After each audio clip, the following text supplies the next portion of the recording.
Hey guys, here's a quick screencast schematic to make sure you guys are getting everything you need from the standard. SS8H9, describe the role of Georgia in World War II. Describing key events leading up to American involvement. We'll talk about Lend-Lease Act and the bombing of Pearl Harbor. Evaluating the purpose and economic impact of the Bell bomber plants, military bases, and the Savannah and Brunswick shipyards, all the contributions Georgia made. And then the economic and military contributions of Richard Russell and Carl Vinson. So, if you have been in class for these notes, you can go ahead and fast forward until you see the slide that you need to be on. Okay? So, World War II starts in 1939 when Germany invades Poland and goes through 1945. The U.S. doesn't join until 1941.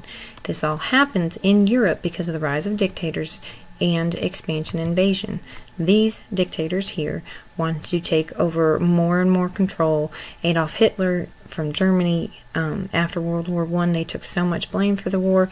They have a lot of land taken away from them, so one of his goals is to get all that back. We have Hirohito down here. He's over in Japan. He's doing the same thing, taking over China and Manchuria. Joseph Stalin in Russia, which becomes the USSR, he's trying to take over, and Mussolini in Italy.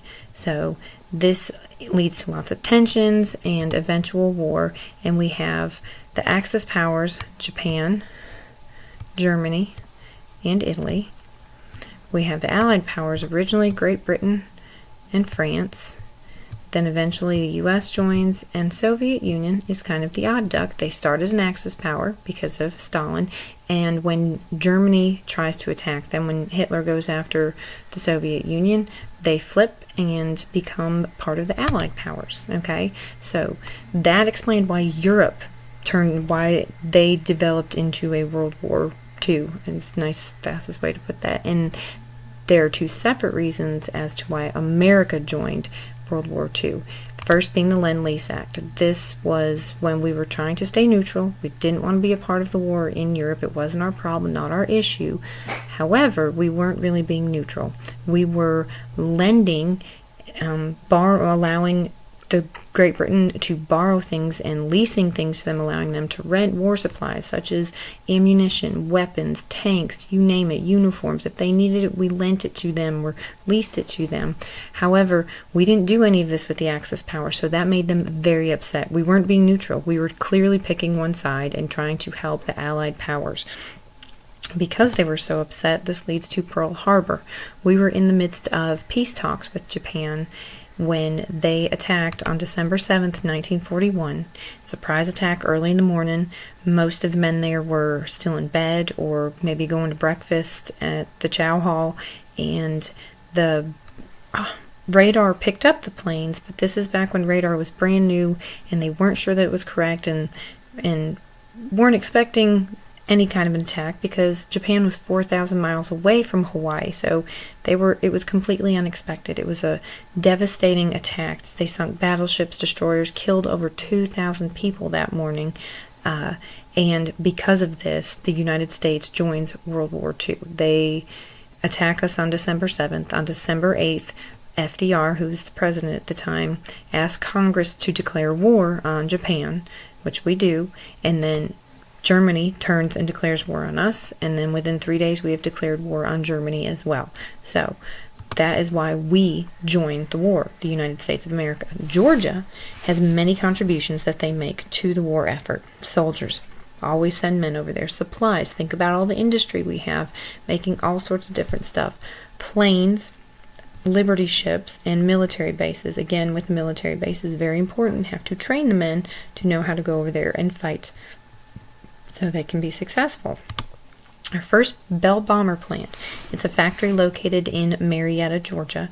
They created bombs, the B-29 bombers.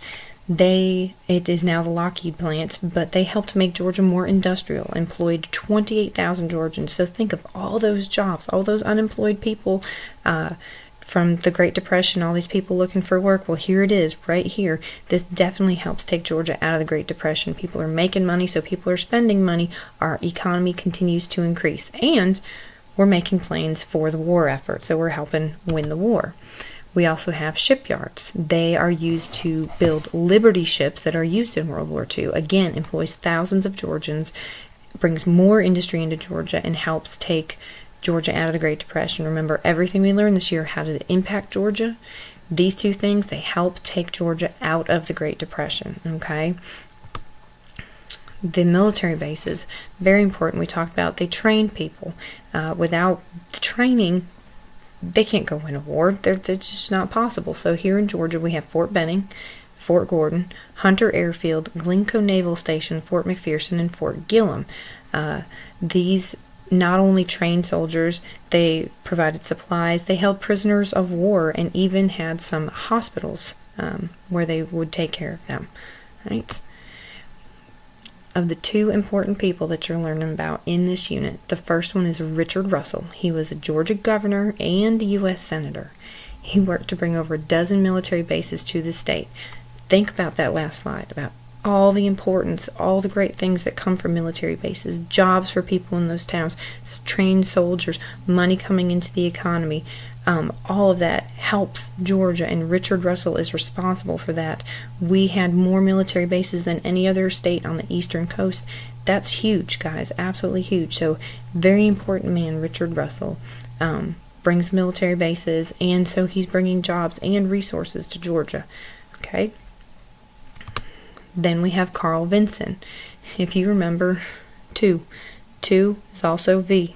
Keep it that way. He's the father of 2 ocean navy, okay? He expanded the U.S. Navy to the Pacific Ocean. Instead of just having Navy over here, now we build up a naval fleet over here on the Pacific, so it becomes known as the 2 Ocean Navy. Remember, V for Vinson. You'll be good, okay? He served in the House of Representatives for 25 terms. That's a long career, guys, okay? All right, so Franklin D. Roosevelt, he died toward the end of World War II in 1945. They think he had a stroke here in this house in Warm Springs, his little White House. That's where he died. He was in the middle of having his portrait painted. That's this. This is unfinished painting of FDR. Was being worked on when he had a terrible headache and laid down, and he never woke up. Remember, the connections he had, the people he knew here in Georgia, they were very upset about his death, okay? Huge impact. And then the war ends. The Allies are victorious. We win. We beat Hitler. We beat the Japanese. We beat Hitler first in Europe, and then later, as you guys know, we dropped 2 bombs in Japan that end the war in Japan.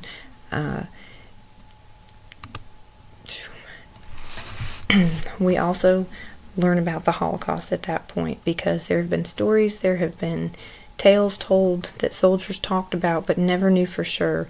But as they liberated different towns and different areas, they discover these concentration camps where Hitler was following his plan to exterminate the Jewish race. This becomes known as the Holocaust, and it killed over 6 million Jews and other undesirables. We talked about that the other day.